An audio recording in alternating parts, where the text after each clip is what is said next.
Bonjour à tous et bienvenue sur Esprit Millionnaire. On se retrouve aujourd'hui pour une nouvelle vidéo, où je vais vous expliquer un petit peu comment je me suis fait tout simplement piquer deux biens sous le nez, deux bonnes affaires que j'avais trouvées, mais j'ai pas été assez rapide, je me les suis fait prendre, quelqu'un était plus rapide que moi. Bref, je vais vous expliquer un peu tout ça, tout simplement pour que vous puissiez vous inspirer, pour pas que ça vous arrive un jour. Juste avant de vous raconter l'histoire, j'en profite. Cette semaine, je fais une grande promotion donc sur ma formation Comment trouver un bien rentable. Donc comment trouver un bien rentable pour faire de la location nue, de la location meublée, de la location saisonnière, etc. Justement parce qu'en ce moment, je visite des biens tous les jours, je suis vraiment en recherche intensive. Donc dans cette formation, j'ai mis un petit peu tous les détails, tous les conseils pour trouver un bien rentable, que ce soit comment étudier la ville, qu'est-ce qu'il faut dire aux agents immobiliers. Bref, je vous parle un peu tout avec pas mal d'exemples concrets. Je vous mets le lien dans la description. Donc cette semaine, je recherchais un bien rentable et je tombe sur une annonce d'un bien. Alors c'était un bien qui était affiché à 22 000 euros dans une ville de 3 000 habitants que je connais très bien, qui est proche de là où j'ai déjà deux immeubles. Donc je sais que la demande est déjà présente. Donc j'appelle l'agent immobilier. Par chance, c'est un agent immobilier par lequel j'avais déjà visité 3 jours plus tôt un autre immeuble dans une autre ville. Il me dit ben voilà, ça tombe bien. J'ai une visite. Il m'a dit j'ai une visite le lendemain à 10h30, 11h. Je lui dis ben voilà, parfait. Il me dit rejoignez-moi sur place, je vous appelle quand j'ai fini la visite, etc. Pas de problème. Il me rappelle juste avant la visite et il me dit ah ben justement. Il y a la maison juste à côté de ce bien à 22 000, donc en fait c'était des maisons mitoyennes. La vente a été annulée parce que la personne n'a pas eu le prêt. Et donc je vais pouvoir vous faire visiter les deux biens. C'est un bien à 51 000 euros, il fait 150 mètres carrés avec une petite cour, etc.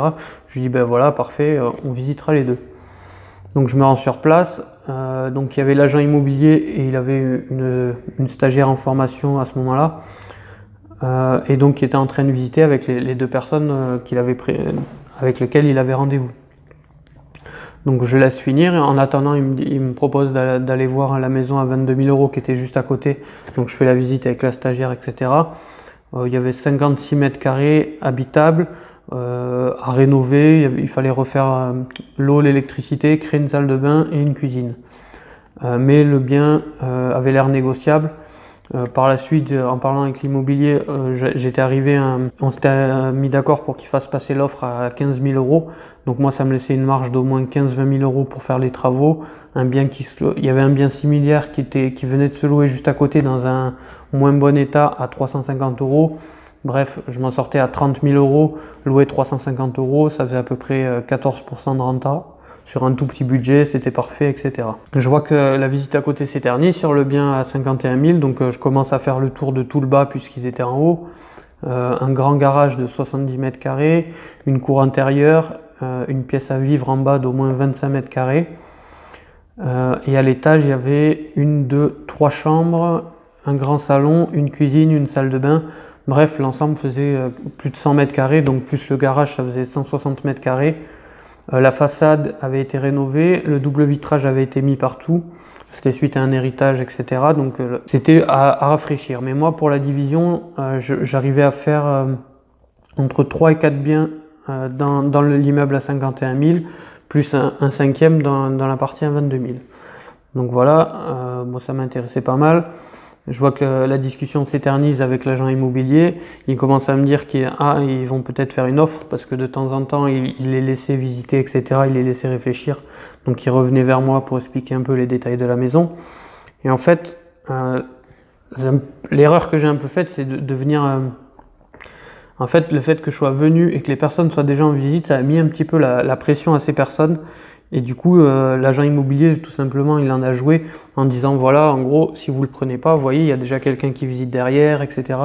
Bref, je sais que ma visite a servi à mettre un peu la pression aux personnes. Donc, le fait que je tourne en bas et que je visite pendant qu'eux visitaient le haut, j'ai vu que ça leur avait mis un petit peu la pression. Et du coup, l'agent immobilier, il en a joué, il a bien fait, c'est son métier. Et du coup, il redescend un quart d'heure plus tard, il me dit, bon voilà, les personnes font une offre au prix. Donc là, je me dis, bon, tant pis, le bien à 51 000, c'est pas le bien que je visais. Moi, je visais plutôt le bien à 22 000. À la limite, c'est pas très grave. Donc, les gens font une offre, ils s'en vont, etc. Je finis quand même la visite de la maison. Il me dit, de toute façon, c'est une offre au prix. Donc, honnêtement, Ils étaient là les premiers, je peux pas faire grand chose, pas de souci. On visite l'autre partie, on parle du prix, donc prix affiché 22 000 €. Je mets tout comme d'habitude, je mets tous les défauts, je montre tous les défauts, etc. Il me dit oui, en plus la maison vient de se vendre au prix, c'est la même propriétaire, donc je pense qu'elle sera plus facilement enclin à faire une négociation sur le deuxième. Donc je pense qu'une offre à 15 000 € ça passe. Je dis pas de souci, je vais quand même, moi je réagis peut-être pas assez sur des coups de tête, donc moi je dis pas de souci, je rentre, je fais un estimatif des travaux pour être sûr que je m'en sorte bien à 30 000 € parce qu'il y a quand même tout le réseau d'assainissement à refaire, etc. Et un compteur EDF à créer, tout ça, puisqu'il dépendait encore d'une autre maison. Enfin bref, je dis pas de souci, je fais les travaux, je fais mon estimatif et je vous appelle demain. Et là, coup de téléphone le soir, en fait, les personnes qui ont pris le bien à 51 000 € ont pris aussi le bien à côté finalement. Donc un bien, il m'a dit, au lieu de le prendre à 22 000, ils le prennent à 20 000 €. Donc ils ont fait une offre 2 000 € en dessous, donc qui va forcément être acceptée, je pense. En fait, ce jour-là, j'ai perdu pas un bien, mais j'ai perdu les deux biens, sachant que les personnes voulaient sûrement faire une grosse résidence principale. Donc c'est assez dommage. Eux, ils étaient gagnants puisqu'à 70 000 € plus 30 000 € de rafraîchissement, ils avaient quand même un gros bâtiment bien placé avec une cour intérieure, etc. Mais voilà, juste pour vous dire, voilà, c'est deux affaires que j'ai perdues. Alors j'ai perdu pour plusieurs choses.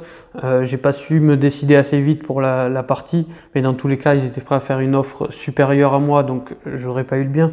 Mais juste pour vous dire l'importance de savoir visiter. Moi, j'ai tellement visité de biens dans cette ville que je sais reconnaître une bonne affaire d'une mauvaise affaire. Je sais reconnaître les travaux. Je savais que j'avais ma fourchette de 10-15 000 € de travaux était bonne, mais j'aime bien quand même tout mettre sur papier. Donc voilà, juste pour vous dire qu'il faut savoir des fois prendre un peu de risque dans l'investissement. J'aurais peut-être dû un petit peu calculer un peu mieux mon coût, et soit il y a une technique que j'utilise beaucoup, que je conseille beaucoup, mais que sur le coup, je n'ai pas appliqué. Je savais qu'il y avait une visite à 10h30. J'aurais dû tout simplement dire que j'étais pas disponible à 10h30, mais qu'à 9h30, j'aurais pu être sur place. Dans ce cas-là, honnêtement, cette technique marche vraiment une fois sur deux. Ça m'est arrivé d'avoir des affaires justement grâce à cette technique.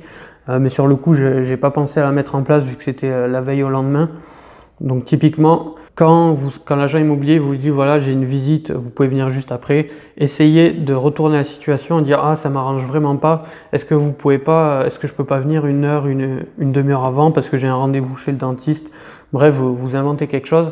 Mais voilà, des fois le fait d'être le premier sur un bien, le premier à visiter un bien, ça permet tout simplement d'être prioritaire si vous faites une offre au prix par exemple. Donc voilà pour ce bien. Bon, c'est pas très grave, je visite beaucoup de biens, je trouverai d'autres bonnes affaires. Mais voilà, je voulais vous raconter cette petite histoire, donc pour vous dire, n'hésitez pas, souvent en immobilier, c'est vraiment le premier arrivé, le premier servi. Moi, j'ai été souvent le premier sur des biens. J'ai fait comme l'immeuble par exemple, là j'ai acheté, je ne sais pas si vous m'avez suivi, un immeuble de plus de 300 mètres carrés à 16 000 €. Tout simplement, j'étais le premier, je me suis positionné tout de suite dessus. Donc là, c'est un peu la même histoire quand vous êtes le premier en immobilier, que vous dégagez du temps, que vous utilisez par des techniques comme je vous ai dit pour visiter en premier, etc. Il n'y a pas de secret, si vous voulez faire des bonnes affaires, il faut vous bouger, il faut savoir vous décider. Donc voilà, donc j'espère que cette petite vidéo vous a plu. N'oubliez pas, je mets le lien de la formation dans la description. Mais voilà, trouver un bien rentable, c'est vraiment trouver une bonne affaire, c'est vraiment la base dans l'immobilier. Être le premier à se placer, avoir plein de petites techniques justement pour visiter avant les autres, savoir se décider rapidement. C'est des atouts importants quand vous voulez investir dans l'immobilier. J'espère que cette vidéo vous a plu et on se retrouve sur la prochaine vidéo.